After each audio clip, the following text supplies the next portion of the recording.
नमस्कार विद्यार्थी मित्रों, आप सभी का स्वागत करते हैं मौर्य क्लासेस में। विद्यार्थी मित्रों, already account part 2 chapter number 5 class 12 commerce, तो बच्चों जिसमें हम पढ़ा रहे थे आपको चैप्टर नंबर 5 हिसाबी गणोत्तर और विश्लेषण, इंग्लिश में कहते हैं अकाउंटिंग रेशियो एंड एनालिसिस।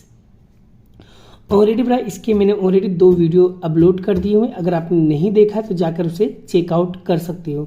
और जो प्रीवियस ईयर के जो बोर्ड में पूछा गया क्वेश्चन, मैंने वही इंपॉर्टेंट क्वेश्चन कराया हुआ है। और हालांकि आप सभी लोगों को बड़ा इंपॉर्टेंट क्वेश्चन एकदम अच्छी तरीके से, एकदम बेहतरीन तरीके से रेडी करना होगा। क्यों? क्योंकि एग्जाम का समय बहुत ही नज़दीक है।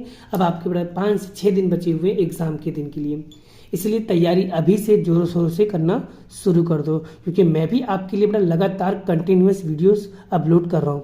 और अभी भी बच्चों यहाँ पर आप टाइमिंग देख सकते हो, मैं कितने बजे वीडियो शूट कर रहा हूँ। रात को 3:30 बज रहे बच्चों, तब जाके मैं वीडियो शूट कर रहा हूँ। आप लोग अंदाज़ा लगा लो बेटा कि मैं आपके लिए कितना मेहनत कर रहा हूँ। तो बच्चों मुझे कोई पड़ी नहीं है, ठीक है। एग्जाम आपको देना है, मेहनत आपको करना है, रिजल्ट आपको लाना है। लेकिन बच्चों मेरा एक फर्ज है, मैं चाहता हूं कि लगभग सारे बच्चे अच्छे नंबरों से अच्छे तरीके से पास हो जाओ, ठीक है। माँ बाप का नाम रोशन करो, ठीक है। चलिए टाइम वेस्ट नहीं करेंगे और आज हम आपको टॉपिक सिखाने वाले हैं। आज का हमारा टॉपिक है बड़ा इक्विटी दायित्व का गणोत्तर, ठीक है। चलिए देखते हैं। आज बेटा हम लेने वाले उदाहरण नंबर 18, आर कंपनी लिमिटेड के नीचे दी गई इक्विटी दायित्व इक्विटी गणोत्तर की ज्ञात की थी, जो मार्च 18 और मार्च 20 में पूछा गया। मतलब 2 साल में लगातार कंटिन्यूअस पूछा गया क्वेश्चन है बड़ा। तो इस टाइप का क्वेश्चन अगर इक्विटी दायित्व वाला कॉन्सेप्ट आएगा तो बड़ा हमें कौन सा फॉर्मूला लगाना है, क्यों लगाना है, किस तरीके से सारी चीज़ों को देखना है। पहले हम सारे फॉर्मूला को अच्छे तरीके से समझ लेते हैं। यहाँ पर देखिए बच्चों, उदाहरण नंबर 18 जो 2 साल पूछा गया। और बच्चों एक सवाल मैं करूँगा, उसके बाद एक क्वेश्चन आपको होमवर्क में करना है। स्वाध्याय का 11 क्वेश्चन आपको होमवर्क में करना रहेगा। डिट्टो जैसे मैं करवा रहा हूँ वैसे ही आपको करना रहेगा। अब बच्चों दायित्व इक्विटी गणोत्तर का सूत्र होता है दायित्व, जिसे हम ब्रैकेट में लिखा है गैर चालू दायित्व, और इक्विटी के अंदर लिखा है अंश धारकों का फंड। क्लियर बच्चों? अगर आपको दायित्व और इक्विटी दोनों अगर टेक्स्ट बुक में दिया है तो भाई सब वैल्यू लिखोगे, दायित्व डिवाइड कर पाओगे। लेकिन बच्चों अगर सवाल के अंदर ना तो दायित्व दिया हो और ना ही इक्विटी दिया हो, अगर हमें दायित्व निकालना होगा तो निकालेंगे कैसे बच्चों, ठीक है, वो भी सीख लो। अगर ना दिया गया हो तो कैसे निकालेंगे। तो यहां पर बच्चों इक्विटी गैर चालू दायित्व को निकालने का फॉर्मूला होता है बड़ा, कुल दायित्व में से हमें चालू दायित्व को माइनस कर देना है। फिर से मैंने क्या कहा, कुल दायित्व में से हमें चालू दायित्व को माइनस कर देना है। अच्छा बच्चों अगर आपको कुल दायित्व दिया है परंतु चालू दायित्व ना दिया गया हो सवाल के अंदर, तो चालू दायित्व कैसे निकालोगे, ठीक है बच्चों। चलिए वो भी देख लेते हैं। तो बच्चों चालू दायित्व निकालने का फॉर्मूला होता है लेनदार प्लस देनी हुंडी प्लस आदत। बच्चों आदत का दूसरा नाम होता है चुकाना खर्च, ठीक है। क्या होता है? चुकाना खर्च। आदत खर्च या चुकाना शेष, दोनों का मतलब क्या होता है बच्चों? एक ही होता है। क्लियर? आगे बात करते हैं बच्चों। आगे क्या बोला है? इक्विटी अंशधारक। अब बच्चों सवाल के अंदर इक्विटी अंश शेयर भंट भी नहीं दिए, तो हमें इसे निकालना होगा। तो कैसे निकालेंगे उसे भी समझ लो।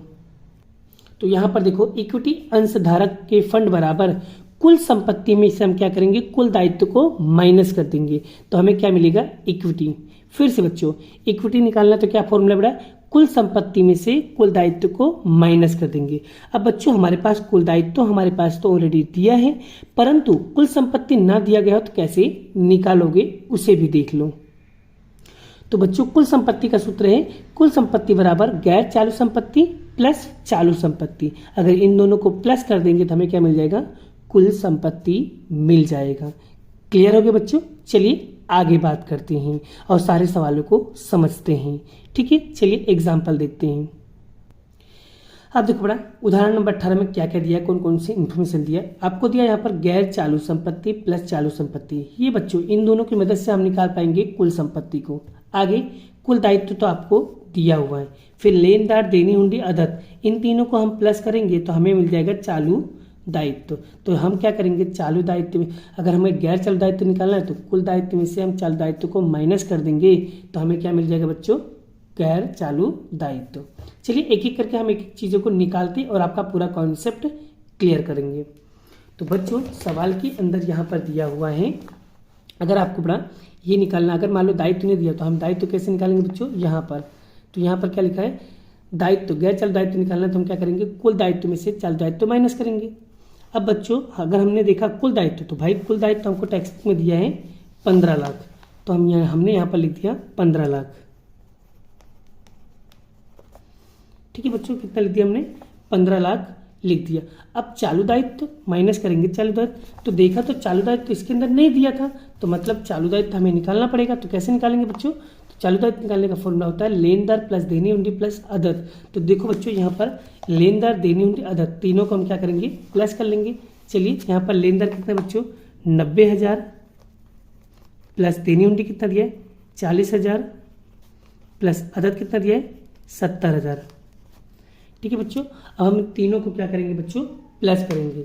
90,000 प्लस 70,000 प्लस 40,000, तो बच्चों यहाँ पर कितना आएगा, 2 लाख। कितना आएगा बच्चों, 2 लाख। अब हम ये 2 लाख यहाँ पर लिख देंगे, कितना लिखेंगे, 2 लाख। अब 15 लाख में से बच्चों 2 लाख माइनस करो तो कितना बचेगा बच्चों, तो यहाँ पर बचेगा 13 लाख। कितना बचेगा, 13 लाख। ये हमको मिल गया, हमको क्या मिल जाएगा, हमको मिलेगा गैर चालू दायित्व। क्लियर बच्चों, हम यहाँ पर लिख देंगे गैर चालू दायित्व में लिख देंगे 13 लाख। चलो इसका काम तो हो गया। अब हमें क्या निकालना है, इक्विटी। तो देखो बड़ा, इक्विटी के बारे में कुछ दिया नहीं दिया है, तो इक्विटी कैसे निकलेगा बच्चों, इक्विटी निकालने के लिए हमें कुल संपत्ति में से कुल दायित्व माइनस करना पड़ेगा। अब भाई कुल दायित्व तो हमारे पास तो दिया हुआ है, कितना दिया है बच्चों, 15 लाख, तो हमने यहाँ पर माइनस करके 15 लाख रुपया लिख दिया, परंतु कुल संपत्ति नहीं दिया।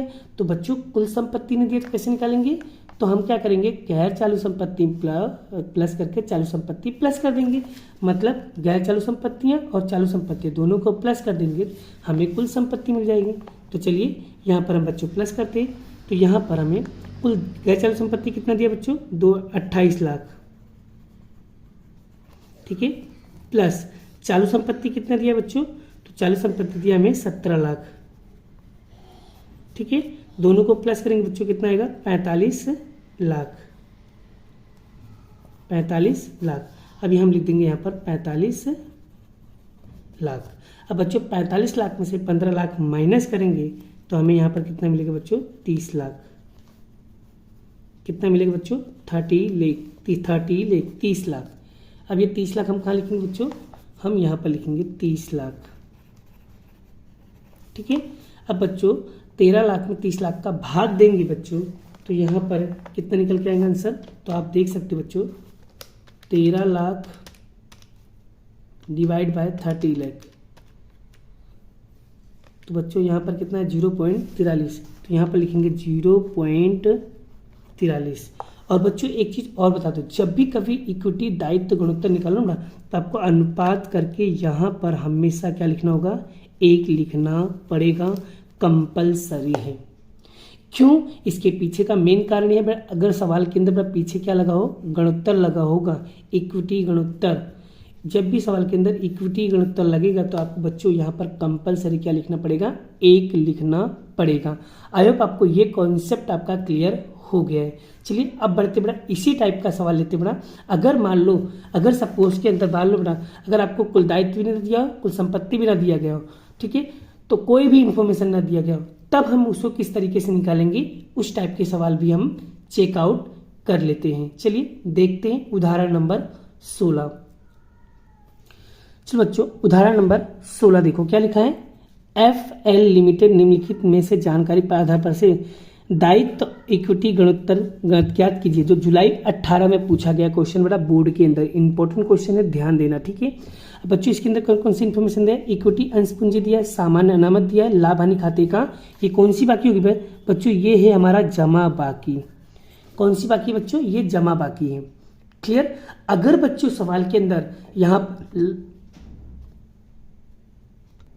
अगर सवाल के अंदर बच्चों लाभ हानि खाते की उधार बाकी लिखा होगा, तो आपको उसे नहीं लेना है, ठीक है, उसका कैलकुलेशन नहीं करना है। जमा बाकी दिया होगा तब भी आपको सॉल्व करना है, ठीक है बच्चों। चलिए, अदद खर्च का मतलब क्या होता है बता, चुकाना शेष। फिर क्या लिखा है, दीर्घकालीन का लोन। बच्चों लोन लिखा होगा ना, यही लोन हमारा क्या है बेटा, एक तरीके का क्या है, दायित्व। या दीर्घकालीन का दायित्व लिखा हो या दीर्घकालीन का प्रावधान लिखा हो या दीर्घकालीन का लोन लिखा हो, एक ही बात होता है। क्लियर, आगे बात करते हैं। तो बच्चों जब भी कभी इस टाइप का इंफॉर्मेशन दिया गया हो तो हमें दायित्व इक्विटी गुणोत्तर कैसे निकालेंगे उसे भी हम समझ लेते हैं। चलिए बच्चों देखते हैं। तो बच्चों यहाँ पर इक्विटी दायित्व का सूत्र क्या होता है बच्चों, दायित्व बटे में इक्विटी। अगर सपोज मान लो दायित्व नहीं दिया तो कैसे निकालोगे बच्चों, तो यहाँ पर इक्विटी दायित्व, तो हम क्या करेंगे बच्चों, दीर्घकालीन का लोन प्लस दीर्घकालीन का प्रावधान दोनों को प्लस कर लेंगे बच्चों, तो हमें क्या मिल जाएगा, दायित्व मिल जाएगा। क्लियर हो गया बच्चों। आगे इक्विटी कैसे निकालेंगे बच्चों, अगर हमें इक्विटी निकालना है तो बच्चों हम क्या करेंगे, इक्विटी अंश पूंजी प्लस सामान्य अनामत प्लस लाभ हानि खाते की जमा बाकी को हम क्या करेंगे, तीनों को प्लस करेंगे। अच्छा बच्चों, अगर मान लो सवाल के अंदर लाभ हानि खाते का जमा बाकी ना दे करके लाभ हानि खाते का उधार बाकी दिया होगा तो उस समय आप क्या करोगे, उस समय हम इक्विटी अंश पूंजी प्लस सामान्य अनामत प्लस लाभ हानि खाते के उधार बाकी को हम एंट्री प्लस माइनस नहीं करेंगे, ठीक है बच्चों। क्लियर। और बच्चों अगर इसी के अंदर बड़ा लेनदार दिया हो या देनी हुंडी दिया हो या चुकाना बाकी या आदत खर्च दिया हो तो उसे भी हम क्या करेंगे बच्चों, प्लस कर लेंगे, ठीक है बच्चों। चलिए आगे बात करते हैं। अब एक एक करके हम एक एक चीज़ों को सॉल्व करते हैं। चलिए देखते हैं सवाल के अंदर क्या क्या दिया। तो सबसे पहले बच्चों यहाँ पे हम क्या निकालेंगे, इसके अंदर से हम निकालेंगे दायित्व। तो दायित्व नहीं दिया तो क्या करेंगे बच्चों, हम दीर्घकालीन लोन और प्लस दीर्घकालीन के प्रावधान को दोनों को प्लस कर देंगे। बच्चों देखो टैक्स बुक में कितना दिया बच्चों, इक्विटी यहाँ पर दीर्घकालीन का लोन कितना दिया है, 2 लाख, और प्रावधान कितना दिया है, 2 लाख। तो हम दोनों को क्या करेंगे, प्लस करेंगे। तो 2 लाख प्लस 2 लाख, तो बच्चों कितना आ गया यहाँ पर, 4 लाख, 4 लाख आ गया। तो दायित्व में हम लिखेंगे यहाँ पर 4 लाख। बोलो क्लियर हो गया बच्चों। आगे बात करते हैं यहाँ पर हम, अब हमें निकालना है इक्विटी अंश धारकों का फंड। तो लिखेंगे इक्विटी अंश धारकों का फंड बराबर इक्विटी अंश पूंजी प्लस सामान्य अनामत प्लस लाभ हानि खाते का जमा बाकी। चलिए देखो बच्चों कितना दिया, इक्विटी अंश दिया 10 लाख, सामान्य अनामत दिया 6 लाख और लाभ हानि खाते की जमा बाकी दिया आपको 4 लाख। तो यहाँ पर हम लिखेंगे बच्चों, यहाँ पर लिखेंगे हम 10 लाख प्लस सामान्य अनामत दिया है 6 लाख प्लस यहाँ पर लाभ हानि खाते का उधार बाकी कितना दिया बच्चों, यहाँ पर 4 लाख। कितना दिया बच्चों, 4 लाख। अब बच्चों यहाँ पर अदद खर्च भी दिया है। बच्चों अदद खर्च को हम प्लस नहीं करेंगे, क्यों, क्योंकि बच्चों वो हमारा एक तरीके का चालू दायित्व है, इसलिए। क्लियर हो गया। तो उसका लेखा उसके अंदर नहीं होगी, तो हम इन तीनों को प्लस करेंगे बच्चों। तो कितना आएगा, प्लस करके बताओ मुझे। तो 10 प्लस 6 16, 16 में 4 जोड़ेंगे कितना होगा, 20। तो यहाँ पर आएगा 20 लाख, ठीक है। अब बच्चों इसको हम कहाँ लिखेंगे, हम लिखेंगे यहाँ पर 20 लाख। अब बच्चों जब हम इसको डिवाइड करेंगे, तो जब हम इसको डिवाइड करेंगे बच्चों, 4 में 20 का डिवाइड करेंगे कितना आएगा, 0.20। और बच्चों मैंने बताया था आपको अनुपात करके यहाँ पर क्या लिखना पड़ेगा, कंपलसरी 1 लिखना पड़ेगा। क्यों, क्योंकि इक्विटी गुणोत्तर दिया है, इसलिए। क्लियर हो गया बच्चों। आई होप आपको कॉन्सेप्ट क्लियर हो गया है, यहाँ तक आपको ये क्लियर हो गया है। और बच्चों मैंने यहाँ पर उदाहरण नंबर 16 चलाया है, तो आपको होमवर्क में बच्चों स्वाध्याय का 9वां क्वेश्चन खुद से ट्राई करना रहेगा, ठीक है। मैं आपको हिंट दे रहा हूँ किस तरीके से, बड़ा अगर सवाल अगर आप कर लोगे तो आप चेकआउट कर लेना आपका आंसर राइट है या रॉन्ग है, एक बार उसे भी देख लो। मैं आपको सॉल्यूशन दिखा दे रहा हूँ। देखो बच्चों यहाँ पर सॉल्यूशन में आपको लिखा हुआ है, देखिए इस तरीके से यहाँ पर आप चेकआउट कर सकते हो, ठीक है बच्चों। लेकिन बच्चों इसमें इस तरीके से बॉक्स वगैरह आपको नहीं बनाना है। मैंने आपको जिस तरीके से सिखाया ना बच्चों, आपको उसी तरीके से सोल्व करना रहेगा। क्लियर होगा बच्चों, ठीक है। आपको यहाँ पर क्लियर हो जाया होगा। चलिए आगे बढ़ते हैं, नेक्स्ट क्वेश्चन। चलो बच्चों अब हम स्वाध्याय का 10वां क्वेश्चन चेकआउट करते हैं। क्या लिखा हुआ है, एम लिमिटेड नीचे दी गई जानकारी के आधार पर दायित्व इक्विटी गुणोत्तर की गणना कीजिए। देखो बच्चों यहाँ पर कौन कौन सी इन्फॉर्मेशन दिया है, यहाँ पर आपको चालू दायित्व दिया है, दीर्घकालीन का प्रावधान दिया है, दीर्घकाल का यहाँ पर दायित्व दिया है, कुल संपत्ति दिया है।